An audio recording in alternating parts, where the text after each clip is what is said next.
Grindel. Il était une fois une petite fille très gentille, presque plus gentille que toi.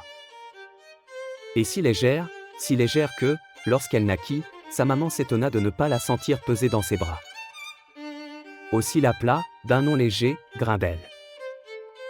Grindel poussa si bien qu'elle devint la plus jolie de toutes les petites filles. Et, dans le pays, l'on disait, légère et jolie comme Grindel. Les contes qu'elle préférait étaient ceux où l'on voit des enfants voyager sur les ailes d'un aigle, d'une cigogne, d'un diable, ou sur un tapis volant. Et elle admirait beaucoup son ami Pierre qui était monté une fois en avion. À 4 heures, quand elle rentrait de l'école, vite elle prenait son goûter et, encore plus vite, elle montait au sommet du sapin, devant la maison. 3 branches lui faisaient un fauteuil à sa taille.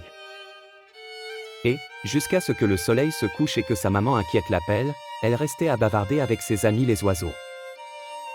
La nuit, Grindel rêvait qu'elle volait par-dessus sa maison et tournait autour du clocher de la ville.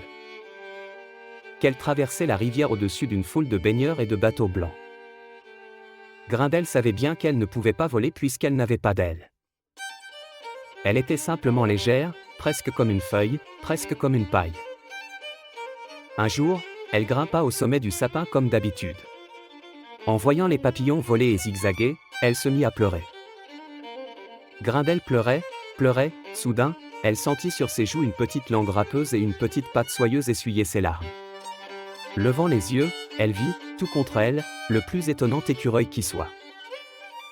Son pelage brillait comme le feu, sa queue était ébouriffante et ses yeux vifs parlaient plus vite qu'aucune bouche bavarde. Veux-tu vraiment voler, voler comme les oiseaux, comme la pie et comme la mésange, comme le rouge-gorge et comme le merle bleu? Veux-tu suivre les nuages, ton caprice, tes désirs? Veux-tu avoir des ailes? Mais tu n'auras plus de bras. Tu ne seras plus une vraie fille d'en bas. Ne le regretteras-tu pas? Oh non. Non. Dit Grindel. Oh monsieur l'écureuil, donnez-moi des ailes.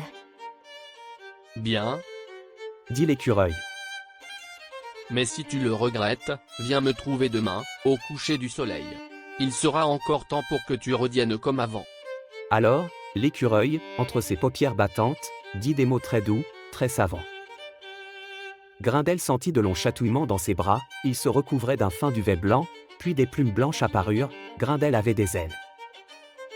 Folle de joie, elle s'élança du sapin, descendit au ras de l'herbe, rebondit jusqu'au toit de sa maison et partit comme une flèche vers la forêt voisine. D'arbre en arbre, elle saluait ses amis en chantant et tout la suivait, encore plus content qu'elle. Ivre de vitesse, Grindel alla si loin que la nuit la surprit bientôt et qu'elle s'endormit. Sans même voir les étoiles, la tête entre ses ailes, au plus haut d'un gros chêne. Heureusement, un vieux hibou très sérieux avait été chargé de veiller sur elle. Grindel fut réveillé par le tapage joyeux de tous les oiseaux qui saluaient le soleil levant. C'était la première fois que Grindel se réveillait en plein air et cela lui parut merveilleux. Puis elle s'aperçut qu'elle mourait de faim et se demanda avec inquiétude si l'heure de l'école n'était pas passée. Ses amis les oiseaux prenaient leur petit déjeuner de graines et de petits verres. Grindel pensa au café au lait et aux tartines beurrées. Mais qu'elle était sotte, en 2 coups d'aile, elle serait à la maison. Elle monta très haut, pour voir sa maison, et fonça par la fenêtre ouverte, dans la cuisine où la famille était attablée. Tout le monde fut rassuré de la voir revenir, mais surpris de son nouvel aspect. Grindel se précipita au cou de sa mère. Hélas, ses ailes ne savaient pas étreindre. Et, quand il s'agit de manger, il fallut lui donner la béquille, comme à un bébé. Ses frères, qui avaient d'abord tant admiré ses ailes, commencèrent à se moquer d'elle. Et pour porter son cartable. Et à l'école pour écrire. Bien sûr, elle eut sa revanche, à la sortie, tandis que les autres marchaient sur le chemin, Grindel passait au-dessus de leur tête. Partait à tire-d'aile bien loin devant eux, montait jusqu'à ce qu'ils lui paraissent gros comme des fourmis, puis piquait sur le petit groupe un peu effrayé. Comme ils étaient drôles, ainsi vus d'en haut, tassés sur eux-mêmes, le nez en l'air.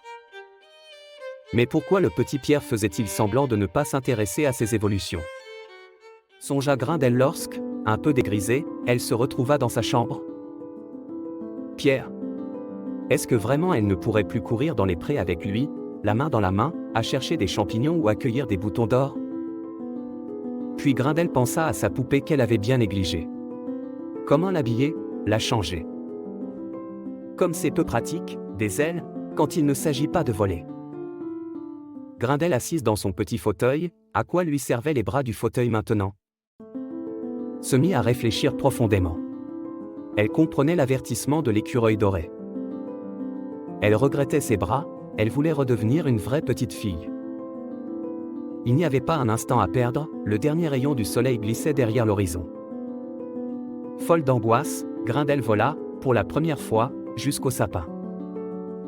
L'écureuil était fidèle au rendez-vous et il eut le bon goût de ne pas poser de questions. Le visage de Grindel disait assez ce qu'elle voulait, et de ne pas triompher en disant « Je te l'avais bien dit », comme font si souvent les grandes personnes. De nouveau ses yeux étincelants prononcèrent les paroles magiques. Et voilà notre Grindel aussi joyeuse de retrouver ses bras, ses mains agiles, qu'elle l'avait été, la veille, d'avoir des ailes. Lentement, Grindel descendit, de branche en branche, sur la terre, avec les autres, tous les autres, ceux qui sont légers et ceux qui le sont moins, ceux qui regardent le ciel. Ceux qui savent que les petites filles ne peuvent pas voler et ceux qui pensent qu'un jour, s'ils le désirent vraiment, tous les petits garçons et toutes les petites filles pourront, en restant eux-mêmes, avoir des ailes et des bras, être à la fois sur la terre et au ciel.